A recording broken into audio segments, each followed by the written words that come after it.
The Mindset Advantage, a podcast by Arcadia Consulting, architects of change. A growth mindset is based on a belief that our core qualities can be nurtured, developed, and improved upon, and that our performance does not measure our future potential. In this episode, Adam Clough is joined by Kirsty Lewis, founder of the School of Facilitation, to find out what a growth mindset means to her and how to develop one. Welcome back to the Mindset Advantage podcast series. My name is Adam Clough and I'm a senior consultant at Arcadia Consulting. Joining me today to continue the conversation about growth mindset is Kirsty Lewis, a highly experienced facilitator and coach and the founder of the School of Facilitation. Welcome, Kirsty, and thank you for joining me today. Hey, Adam, how are you doing? Yeah, good, thank you. Would you mind starting off by telling everybody listening a little bit more about yourself? I can, yeah. As Adam said, I'm a facilitator and trainer and coach by trade. In a long distance past, I worked at Guinness and Diageo and sold a lot of alcohol, which I loved. And that's where my passion for facilitation and training started, because I got to work with their sales teams, coaching and training them. What else? I have an amazing community of facilitation trainers globally that I get to support and nurture and work with.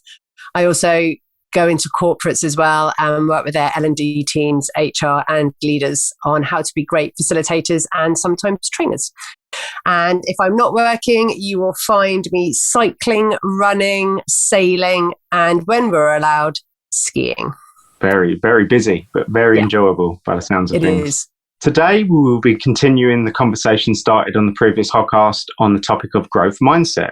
If you remember, when change is imposed or received by people not involved in the design of it, they go through this change curve response. As individuals and teams get past the initial shock of change and beyond the resilient coping phase, they look to build and create new responses, adopt new behaviours and take on new ways of working, which is where growth mindset comes into play. So with that in mind, Kirsty, I'd like you to start off by simply answering this question around what does growth mindset mean to you?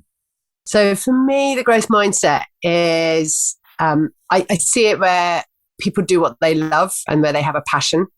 And it's about a belief. It's that belief piece. It's a belief that they can do something, even if they don't know how to do it or what the direction is at that point in time. But they have an innate, or maybe optimism, certainty that they can do something and that they can change. I think that's the thing, that they can change themselves, their behaviors, their skill set, their knowledge.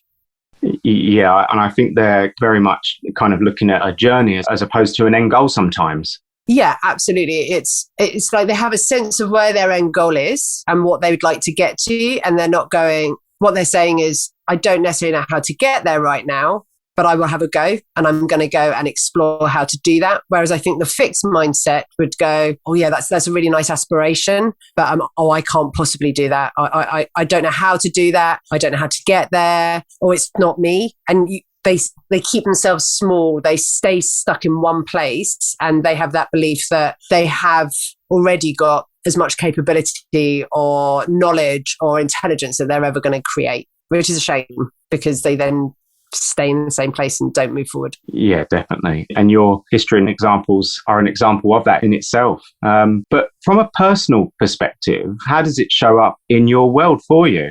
Yeah, so I've been thinking about this and I realised I probably had a bit of a growth mindset even as a teenager. So I chose to study geography at university, and everybody was like, why are you doing that? And I just remember at the time just going, because I really enjoy it.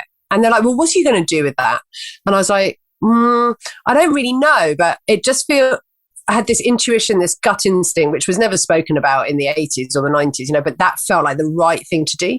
So off I toddled to Manchester and had a happy 4 years studying geography and playing a lot of sport. And it has stood me in good stead because I had a happy time and I really enjoyed myself. And then when I was applying for roles and jobs into the corporate world, I think because I was coming in quite fresh and happy and positive, I think, and I'd done well and I was doing a lot outside of my degree, I think that stood me in good stead.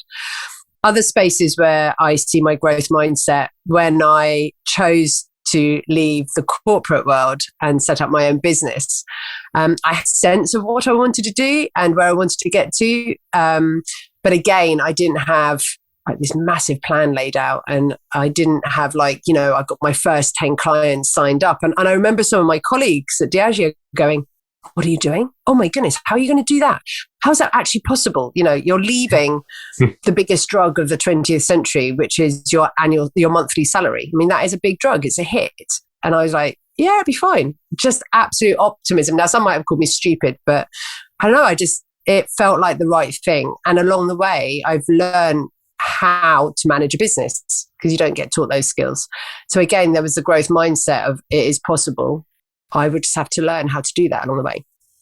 Yeah, I agree. I think for me personally, it's very much the being the parent example that always shows up around just having that tremendous amount of change and adaptation. Absolutely. And the ability to learn in the moment very fast from your mistakes. Otherwise, you'll just keep repeating them. And how I use that to help my children in any way, shape or form.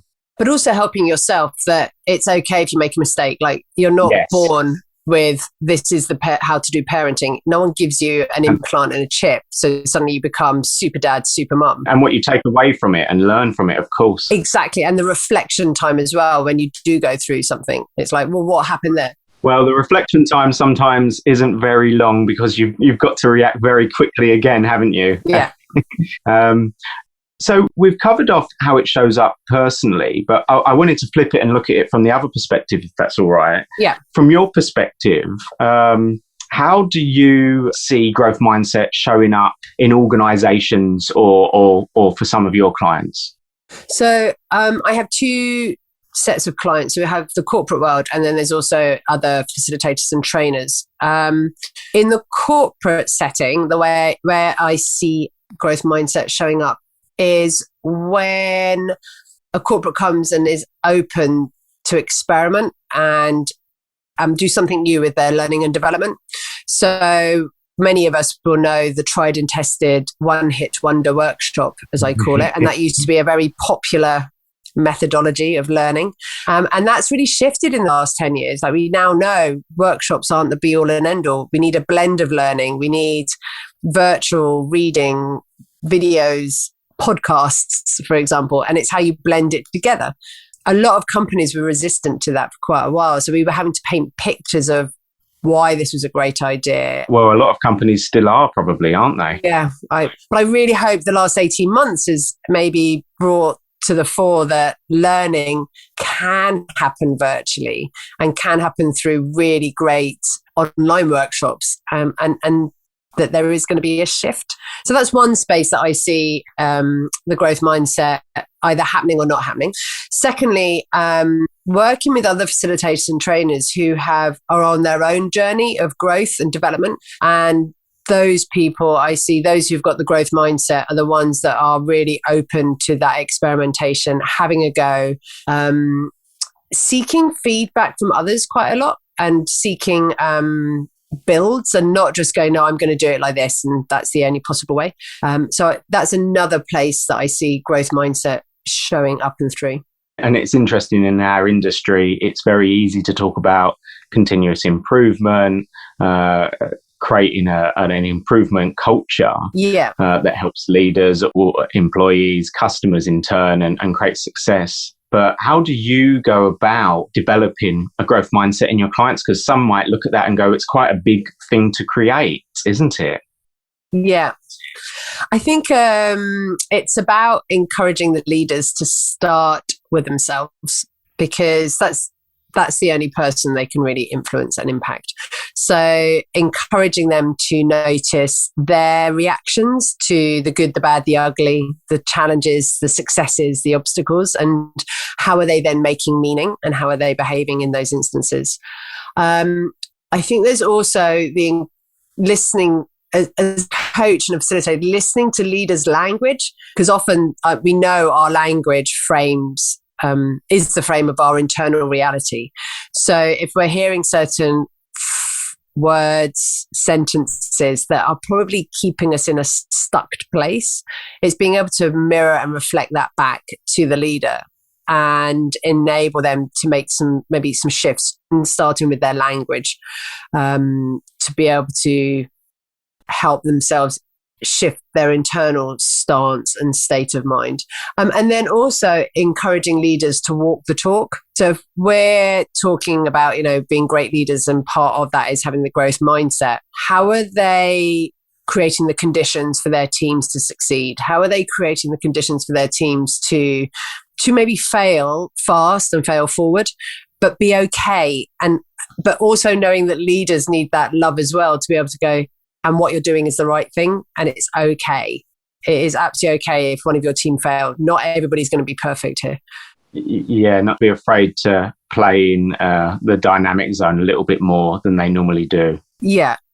And I think that's where we can be supporting our clients, is creating space and holding space for them to have those experiments for themselves. Because I think that is the bit that can be scary. That's why we talk about it. It's lonely at the top. Leaders think they're on their own, but they're not. They've got people like you and I walking alongside them. Yeah, it makes total sense. So I know this is a question we've heard asked previously of us. So do you think anyone can help people around them create a growth mindset? Leaders, colleagues, friends, family? Is it something you can help with, or is it something that... Yeah. If family and friends, I think it's quite hard, because they're family and friends and they don't necessarily want to be coached or suggested to. But what you can do with family and friends, it's like how you show up. And if you are starting to make changes in your life, it's like a hologram. So a hologram of you, Adam, is an image of Adam. But if you look closer, it's lots and lots of photographs of Adam. So if Adam makes one change in a particular part of his life, so if it's your mindset in this example, and he starts to become more open to possibility, seeing that he can do things that he never thought he could do, what happens is the overall image of Adam will start to shift and change in that hologram.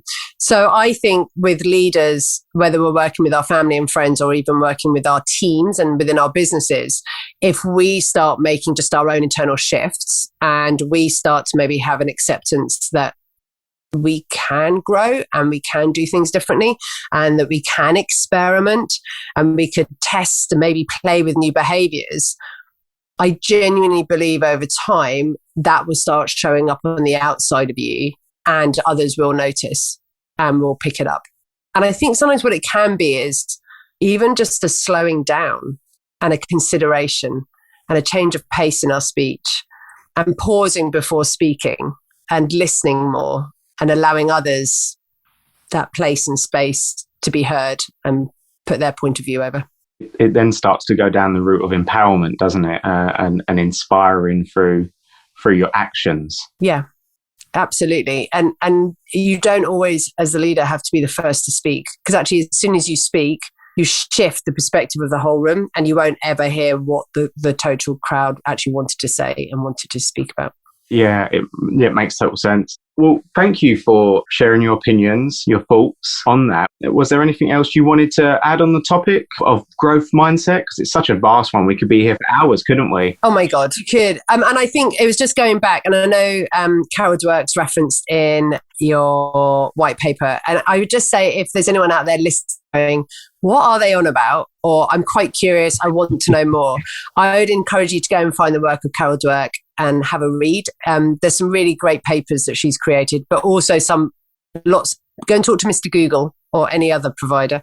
Ask the question. You'll get PDFs. You'll get really simple 2-3 pages. And it's just a great place to start.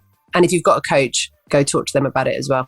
Perfect. Thank you for that. And more importantly, thank you for taking the time today to spend with us. My pleasure. Thank you for having me. Thank you for joining the Mindset Advantage series. Make sure you like and subscribe, and look forward to seeing you again soon on the next podcast. You've been listening to the Mindset Advantage. Follow Arcadia Consulting on social media platforms to stay updated.